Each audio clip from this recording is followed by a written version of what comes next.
Olá, bom dia. A onda de frio atingiu o auge pelo país afora.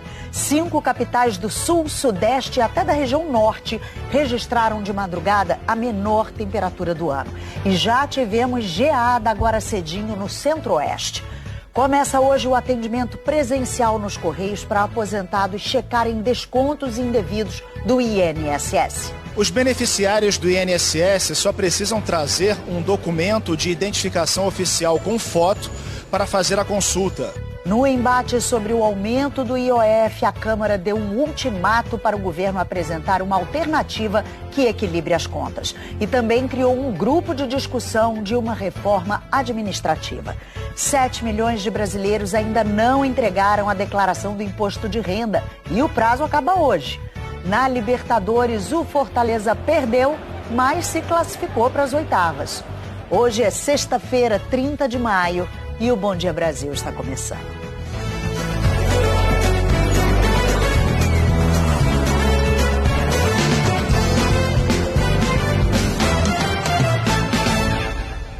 A partir de hoje, aposentados e pensionistas do INSS podem ir a mais de 5 mil agências dos Correios para verificar se houve algum desconto indevido no benefício. O QR Code que está aqui na tela para você te leva para uma reportagem do G1 com o endereço de todas as agências que vão fazer esse atendimento. A gente começa então o Bom Dia Brasil conversando com a Aline Aguiar, lá em Belo Horizonte. Aline, bom dia para você. A ideia, né, das pessoas poderem ir até os Correios para verificar como é que está a situação é justamente ajudar quem não conseguiu acesso pelo aplicativo, pelo site. Muita gente tem dificuldade ainda de lidar com o acesso digital, né? Bom dia. Exatamente isso, Ana Luísa. Muito bom dia para você, ótima sexta-feira a todos. Entre os serviços disponíveis, os beneficiários vão poder consultar e contestar os descontos indevidos. O meio digital ainda é um desafio para o estênio consultar a aposentadoria. A maioria não tem essa facilidade, recorre a um neto, a um sobrinho. A partir de hoje, aposentados e pensionistas do INSS podem ir a mais de 5 mil agências dos Correios em todo o país para verificar se foram vítimas da fraude de descontos indevidos feitos por associações. O horário de funcionamento nos grandes centros urbanos é de 9 da manhã às 5 da tarde.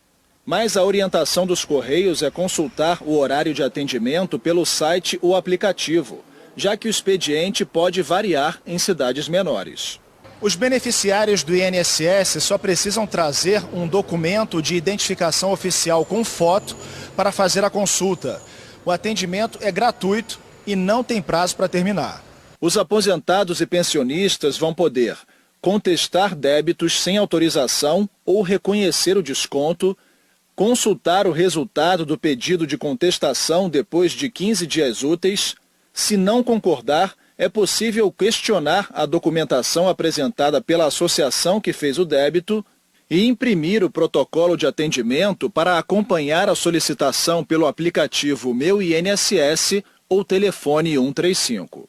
Toda a equipe está treinada para recepcioná-los, acolher todos esses beneficiários, para poder prestar todas as informações com segurança, tirar todas as dúvidas e prestar o atendimento. O INSS notificou 9 milhões de aposentados e pensionistas que tiveram algum desconto. O governo estima que cerca de 2 milhões de pessoas devem ir até as agências. Ontem, durante entrevista ao programa Bom Dia Ministro do Governo Federal, o titular da Previdência Social, Volney Queiroz, disse que nos próximos meses o INSS também vai fazer uma busca ativa em comunidades isoladas e a quem tem mobilidade reduzida. Comunidades ribeirinhas, por exemplo, que não tem energia elétrica, então ela não tem acesso a telefone celular, ela não tem acesso a computador, a internet. Então, há a disposição de não deixar ninguém para trás. E a gente lembra que a lista das agências que vão fazer esse atendimento está no G1. E você vai direto para essa lista, direcionando aí a câmera do seu celular para esse QR Code que está aqui ao meu lado. Mas quem já fez a consulta aos descontos na aposentadoria por meio dos canais digitais não precisa comparecer aos Correios. Ana Luísa. É isso, recado dado. Obrigada, Aline. Governo e Congresso passaram a semana num embate em torno do aumento do imposto sobre operações financeiras. Vamos para Brasília. Heraldo, bom dia para você. O presidente da Câmara defendeu outras iniciativas para não aumentar o IOF. É porque há resistências crescentes entre os parlamentares, resistências políticas. Bom dia, Ana Luísa Guimarães. Bom dia especialmente a você, que está sempre conosco aqui no Bom Dia Brasil. O presidente da Câmara, com as críticas, está refletindo um pouco do ambiente político interno que há no Congresso contra a proposta de aumentar impostos feita pelo governo.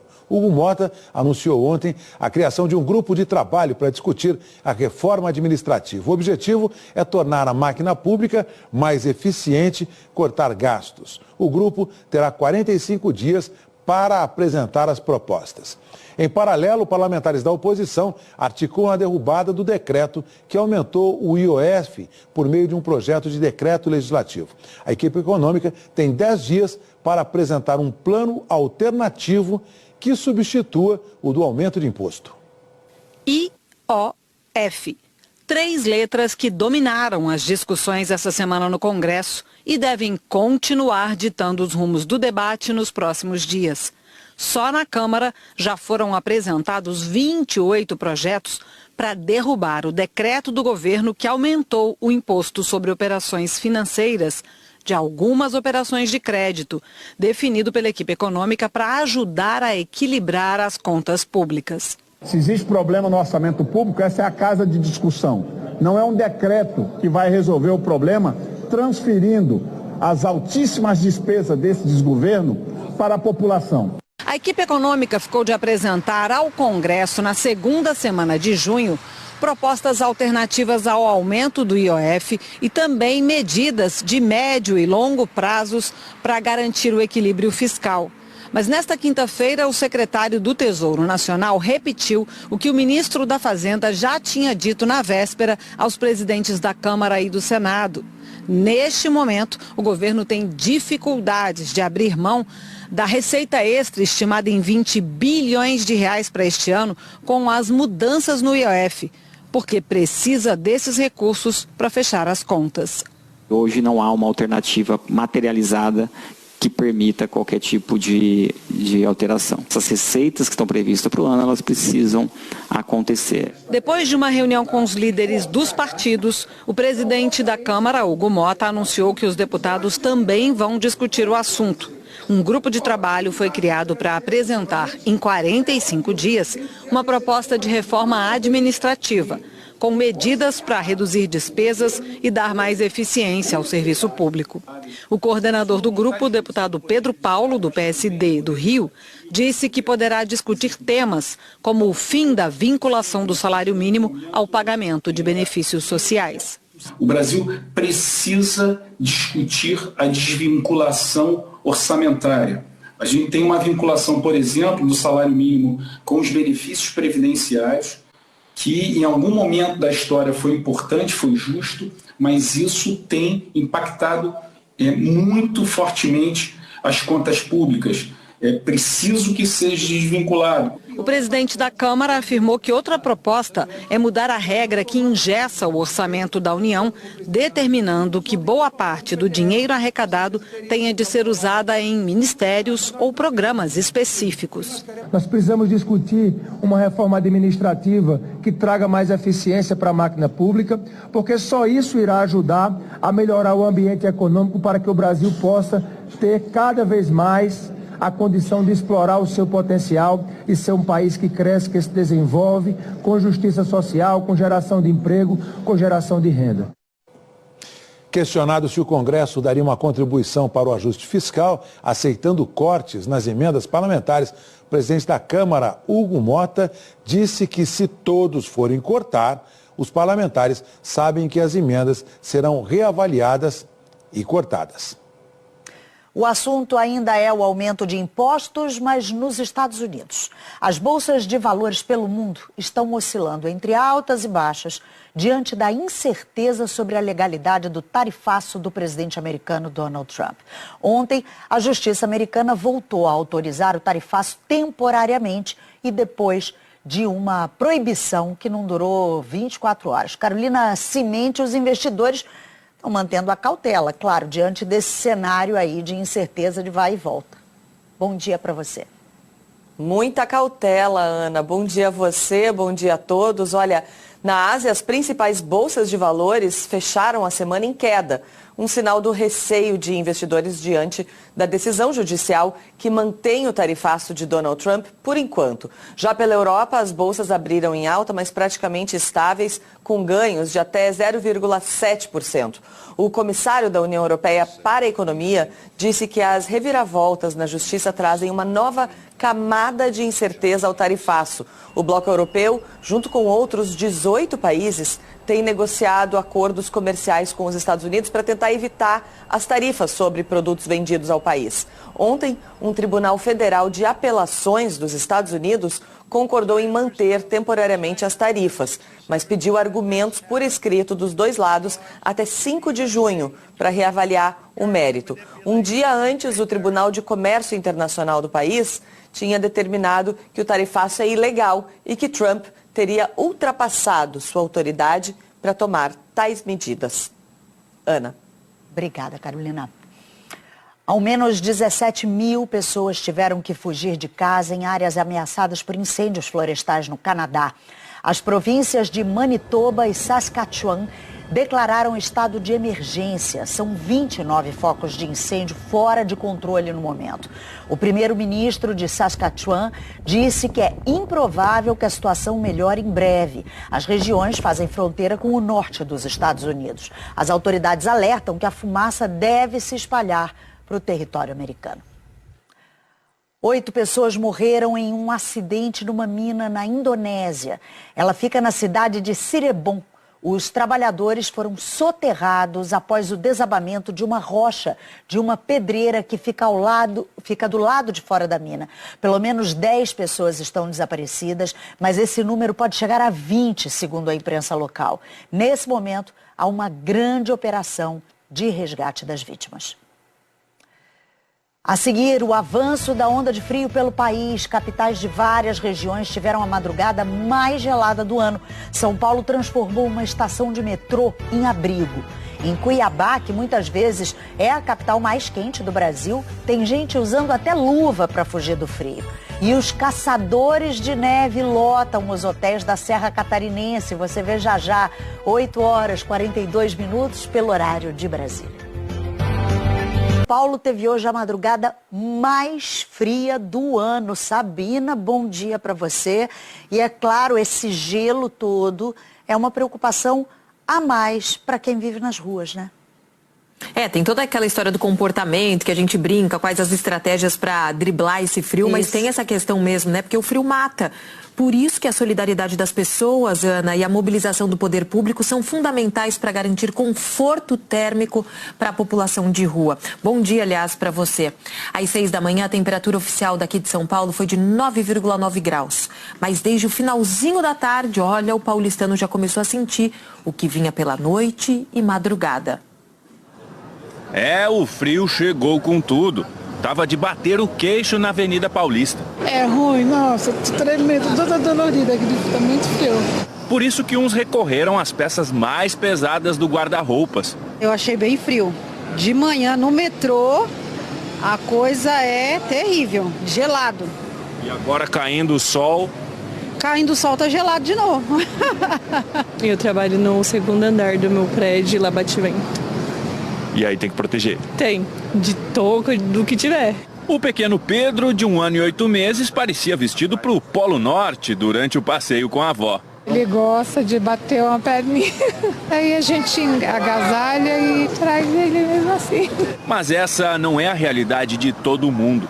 A gente fica preocupado com quem não pode preparar. Às vezes a gente deixa mais preocupado do que os que podem se preparar. Na capital, onde 96 mil pessoas vivem em situação de rua, a Defesa Civil e a Prefeitura foram para as ruas distribuir alimentos e cobertores. Várias tendas espalhadas pela cidade para atender quem não tem para onde ir. Essa estação do metrô também virou abrigo, um espaço fechado, coberto, para proteger quem não tem para onde ir do frio e da chuva.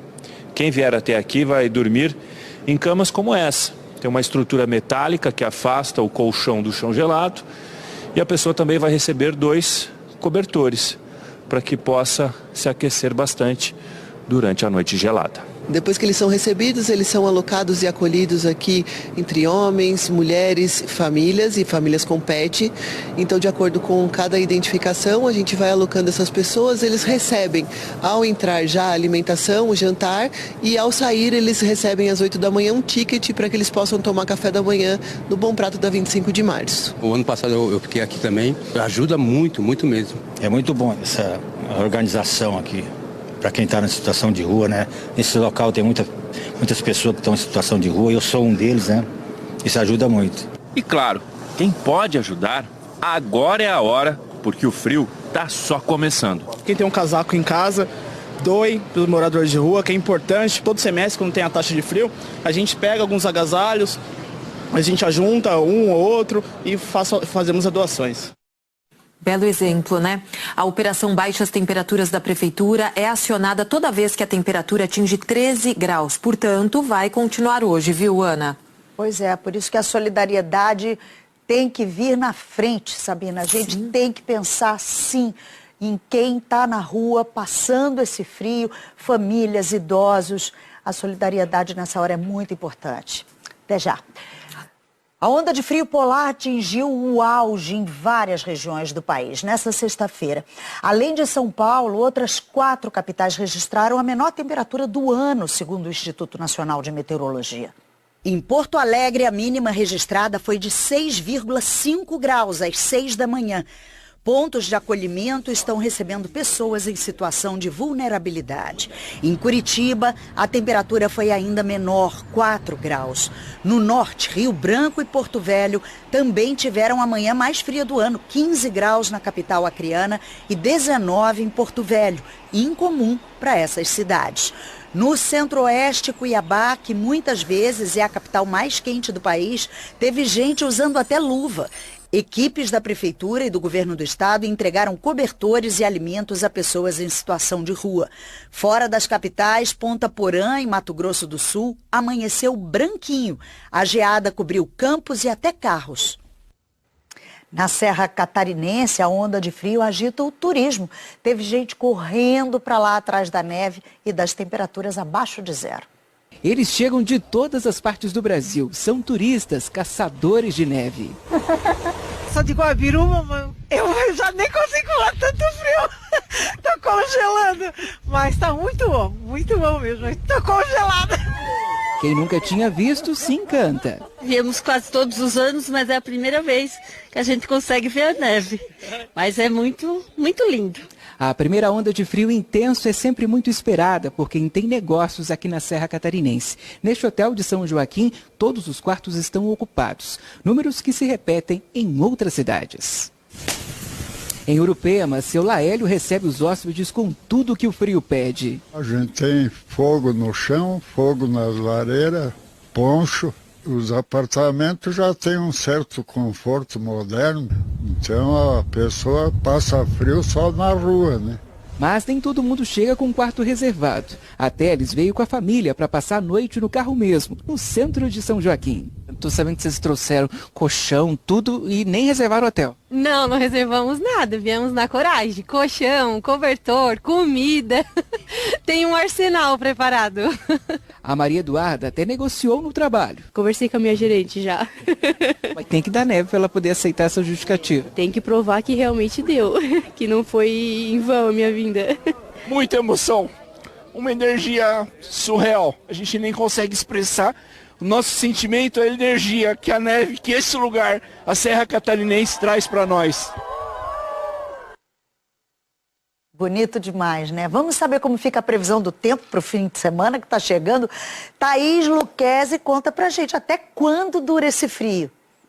Não tem como não se emocionar, né, com uma cena dessa. Ana, é assim intenso, pelo menos até terça-feira. Bom dia para você, para você também. A virada de maio para junho ainda será marcada pelas temperaturas bem abaixo da média. Hoje, como a gente viu, São Paulo, Porto Alegre e Curitiba tiveram a manhã mais fria do ano, entre 4 e 9 graus. Rio Branco e Porto Velho também registraram recorde com 15 e 19, mas à tarde já chegam aos 27. Calor mesmo do norte de Goiás para para cima. Em Tocantins e São Luís, 34 e 32 graus. Já do sul de Goiás para baixo, tardes ainda frias. Porto Alegre e Curitiba hoje com 16 e 17 graus. E 19, 21 e só 22 em Campo Grande, São Paulo e no Rio. Quem predomina no centro-sul do país é a alta polar ainda, que mantém o tempo seco e gelado, pelo menos até terça, quando acaba a onda de frio. Por isso ainda pode gear amanhã no sul e hoje tempo firme em toda esta área em amarelo. Chuva no norte e do Rio de Janeiro até Natal. Com risco, aliás, de temporal entre o Espírito Santo até o sul do Sergipe. Aracaju, Salvador e Vitória entre 25 e 30 milímetros. A chuva no Espírito Santo é provocada pela frente fria que amanhã já se afasta. Mas a passagem dela no sul trouxe muita chuva. Tanto que os rios Ibirapuitã e Quaraí estão 3 e 1 metro acima da cota de inundação. E deve voltar a chover no sul a partir de segunda-feira, quando a alta pressão começa a se afastar. Por isso, do meio da semana que vem em diante, as temperaturas ficam mais dentro da média no sul e um pouco mais quentes no centro e no sudeste. Veja a diferença das mínimas entre esta semana e a semana que vem. Eu fecho com imagens de Juazeiro e Petrolina, viu, Ana Luísa, que ficaram de lá só observando esse frio de longe, viu? Hoje, 34 graus e nada de chuva. Bom fim de semana. Para você também, Thaís, um ótimo fim de semana. Além do frio, a chuva provocou transtornos no Rio Grande do Sul. Segundo a Defesa Civil, 120 pessoas precisaram sair de casa na cidade de Mostardas, no litoral sul do estado. A água invadiu as casas e o comércio. As aulas estão suspensas em 6 escolas. Em alguns pontos, a água já baixou, mas em outros, máquinas da prefeitura trabalham para escoar a água. Depois do intervalo, o prefeito de Palmas é alvo de uma operação agora de manhã que apura a venda de decisões da Justiça.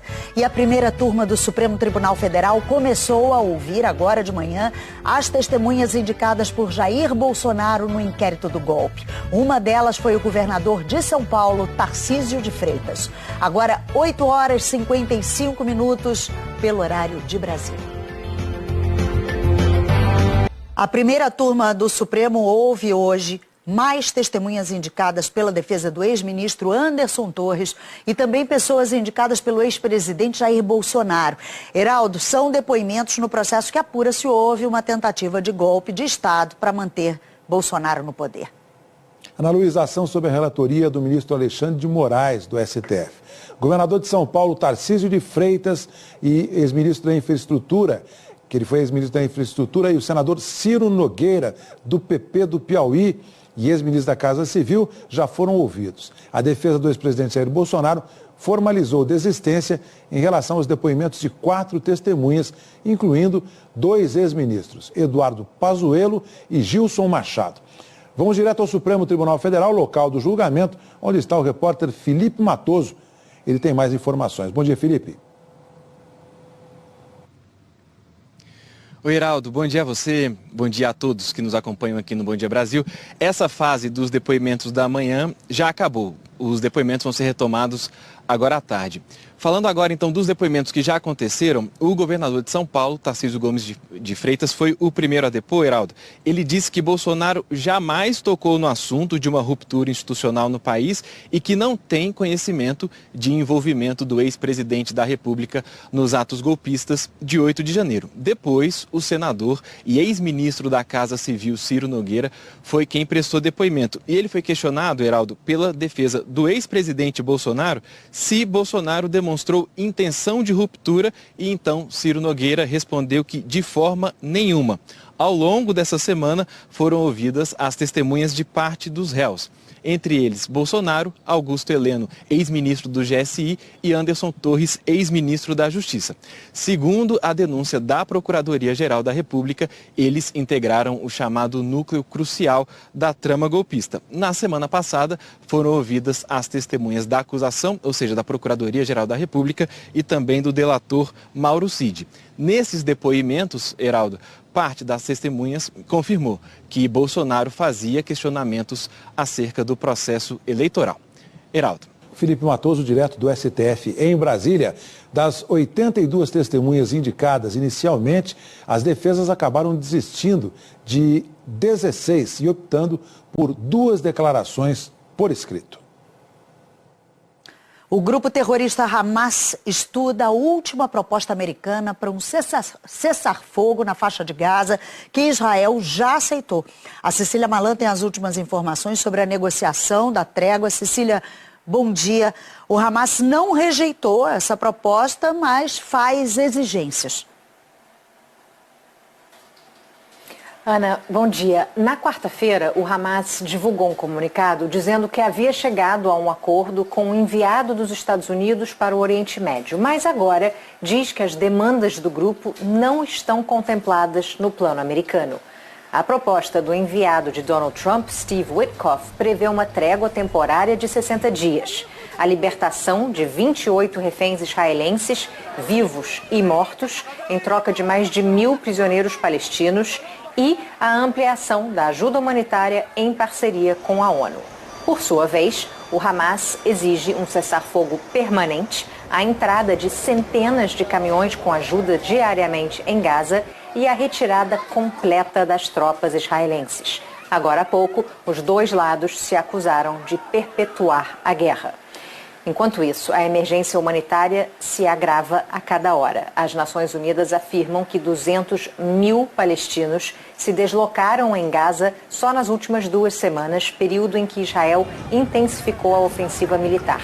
E que carregamentos com farinha, cestas básicas e suprimentos médicos estão na fronteira, à espera de um sinal verde para entrar. Ainda segundo a ONU, o bloqueio israelense transformou Gaza na região mais faminta do planeta. Os moradores são obrigados a andar longas distâncias para conseguir comida que está sendo distribuída por uma fundação privada americana em zonas militares israelenses. Saques e tumultos são constantes. O chefe humanitário da ONU afirmou que o mundo tem a responsabilidade de tomar medidas mais drásticas para impedir a fome forçada dos palestinos. O presidente francês Emmanuel Macron também prometeu ações mais duras se Israel não responder à situação catastrófica nas próximas horas e dias. Ana. Obrigada, Cecília. A Polícia Rodoviária Federal apreendeu essa noite 160 quilos de cocaína na BR-262, na cidade de Terenos, Mato Grosso do Sul. E olha só como a droga era levada. Isso mesmo, num carro funerário dentro de um caixão. O motorista chegou a apresentar atestado de óbito e tudo, que claro, era falso. O homem foi preso, ele contou que pegou a droga na fronteira com a Bolívia e levaria o carregamento até Campo Grande. No próximo bloco, o fim do prazo para enviar a declaração do imposto de renda. Mais de 7 milhões de pessoas ainda não enviaram o documento. A exposição no Rio que celebra o legado do fotógrafo Sebastião Salgado, que morreu na semana passada. E as comemorações juninas do Nordeste, as 2 festas que disputam o título de maior e melhor São João, começam nesse fim de semana, você vê já já. Agora 9h04, horário de Brasília, a gente volta rápido. A Polícia Federal faz agora uma nova etapa da operação que apura a venda de sentenças judiciais. E um dos alvos de hoje é o prefeito de Palmas, Eduardo Siqueira Campos, do Podemos. A repórter Ana Paula Rebain fala ao vivo da cidade. Ana, bom dia.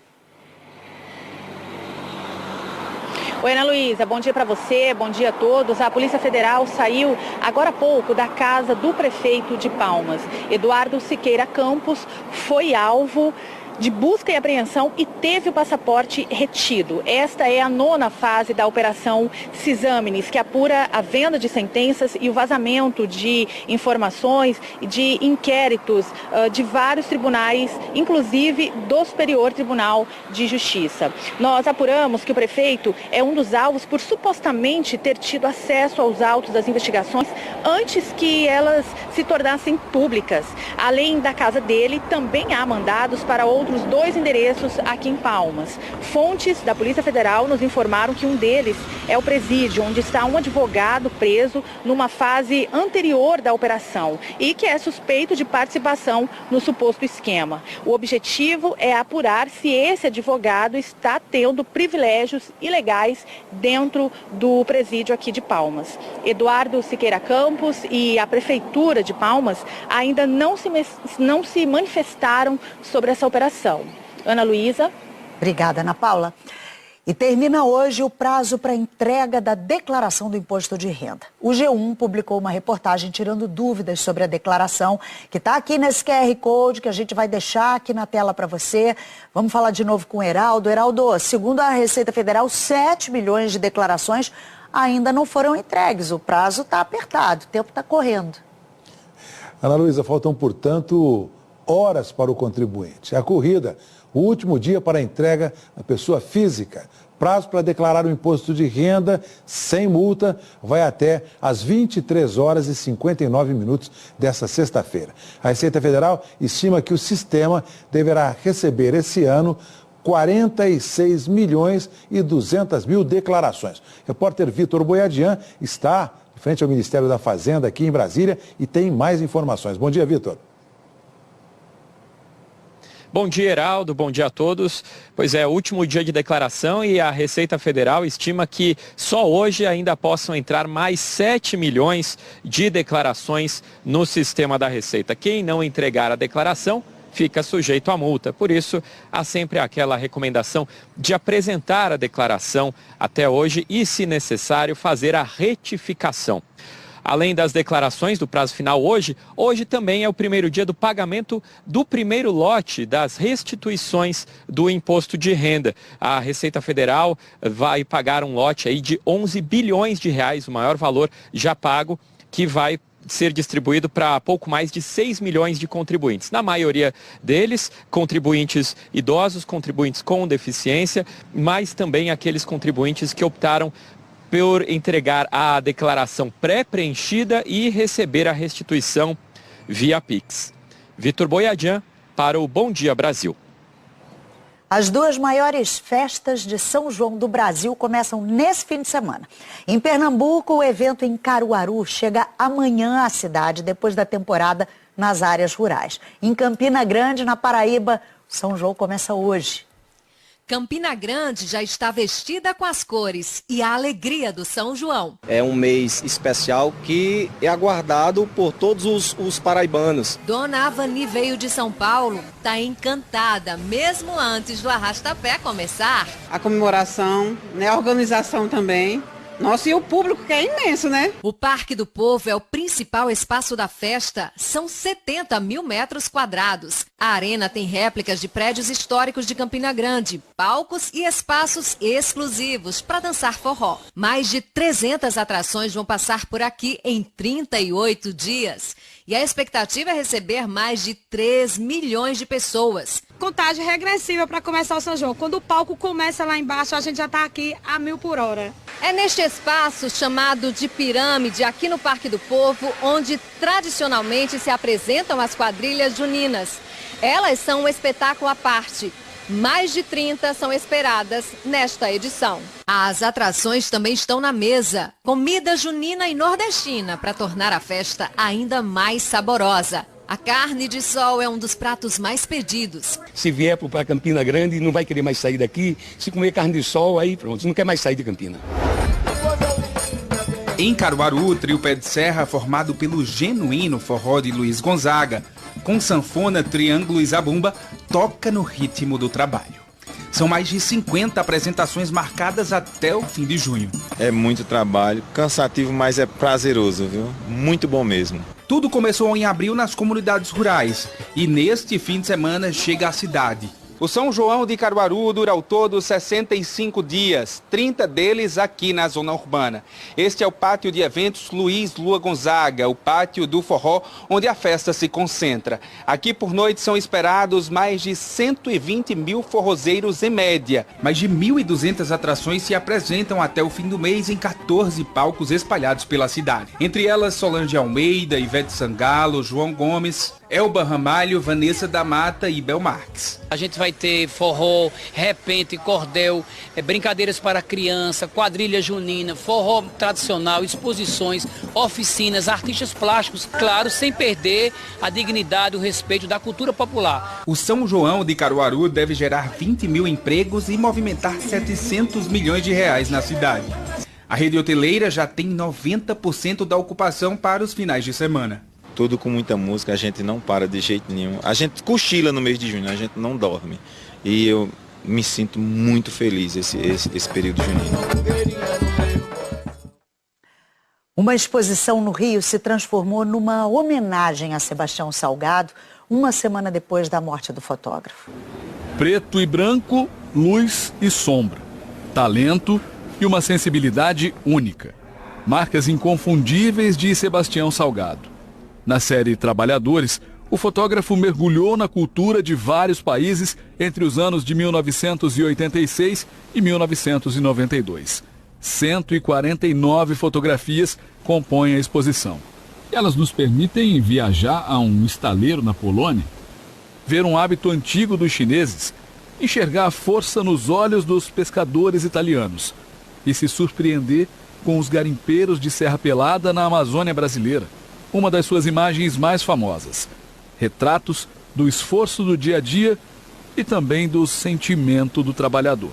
O futuro do trabalho é uma das nossas principais temáticas. E aí nada melhor do que usar a arte, né, e o olhar genial, né, de um artista como Sebastião Salgado para nos provocar, para nos inspirar e para provocar reflexão. A exposição começa hoje na Casa da Federação das Indústrias, no Rio de Janeiro. Vai até setembro. A gente vê esses olhares, né, esse brilho, a gente vê beleza, mas é muito sofrido. Ninguém quer ficar falando só de dor, mas ela também precisa ser retratada e registrada. E eu acho que ele faz isso com maestria. Né? A curadoria é de Lélia Vanik Salgado, viúva do fotógrafo. Sebastião Salgado morreu na semana passada, aos 81 anos. Essa exposição foi planejada no ano passado e estava na fase final de montagem quando Sebastião Salgado morreu. Ela se tornou então também uma homenagem a ele. Andar por esses corredores é ter certeza de que o trabalho de Sebastião Salgado continua vivo e vai ficar para sempre na história da fotografia. A exposição foi pensada para celebrar ele em vida. O artista não morre, o artista está sempre com a gente.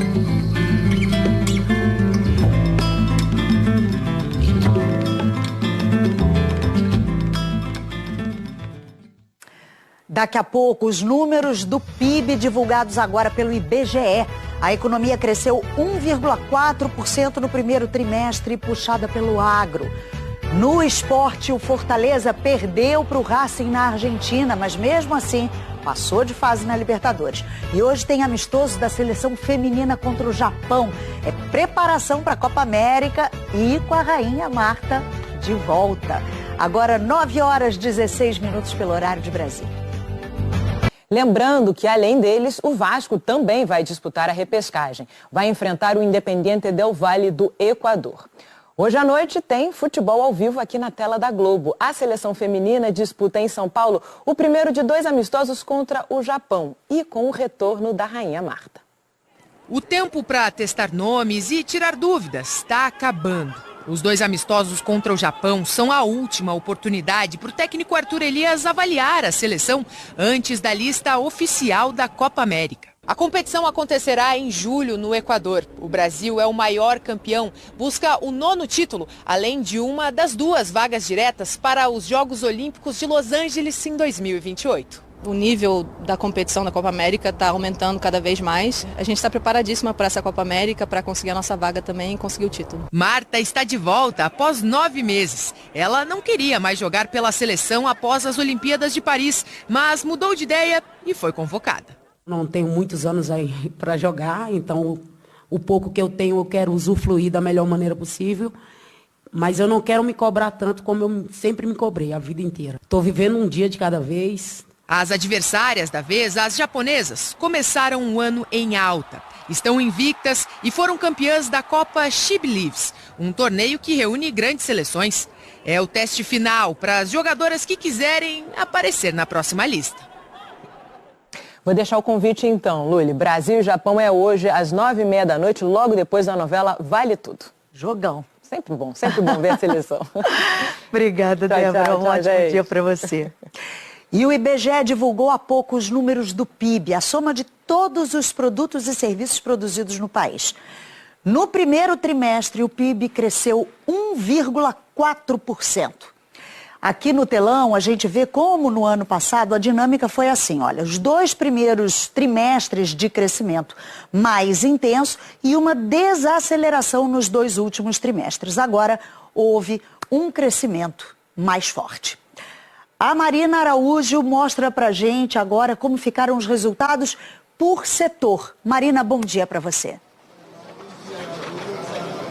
Bom dia, Ana Luísa. Bom dia a todos. Olha, o resultado do PIB no primeiro trimestre do ano foi puxado pela agropecuária, que cresceu 12,2%. As condições climáticas estavam favoráveis e é esperado uma safra recorde de soja. O setor de serviços, que tem peso de aproximadamente 70% da economia do país, também teve alta, puxado principalmente pelos serviços de informação e comunicação. A indústria ficou praticamente estável, segundo os analistas, por conta dos juros altos. O consumo das famílias cresceu 1%, muito por conta do aquecimento do mercado de trabalho e o aumento da renda. A despesa de consumo do governo registrou estabilidade. E o que o IBGE chama de formação bruta de capital fixo, que é o investimento que as empresas fazem em máquinas e instalações, também expandiu 3%. Ana Luísa. Obrigada, Marina, pelas suas informações. Bom Dia Brasil está quase acabando, mas antes vamos às últimas notícias, começando por São Paulo. Sabina.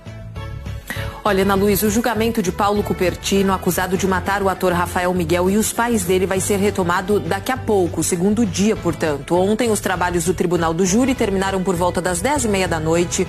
O réu prestou o depoimento, se recusou a responder às perguntas da acusação e negou o crime. A expectativa é que a sentença saia ainda hoje. Bom fim de semana, pessoal.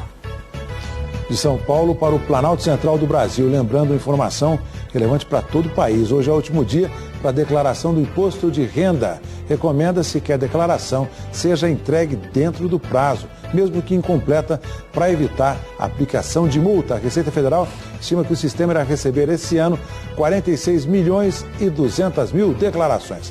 Bom dia, bom fim de semana a todos.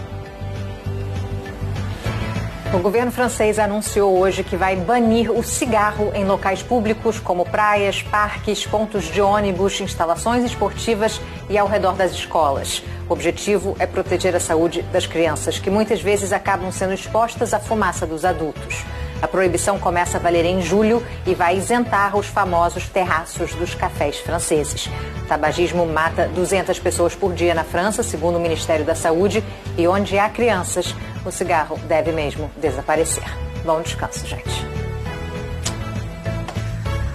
Por aqui, muita expectativa. O presidente americano Donald Trump vai fazer uma entrevista coletiva hoje à tarde no Salão Oval da Casa Branca com o empresário bilionário Elon Musk, que anunciou que está deixando o governo americano. O anúncio veio na quarta-feira. Hoje completam os 130 dias previstos do mandato especial de Musk à frente do Departamento de Eficiência Governamental, criado para enxugar gastos do governo. Nas redes sociais, Trump publicou: "Este será o último dia dele, mas ele estará sempre conosco, nos ajudando em todos os caminhos." Vamos acompanhar. Bom final de semana para todos e uma boa sexta-feira também. Uma ótima sexta-feira para todos vocês. Bom fim de semana.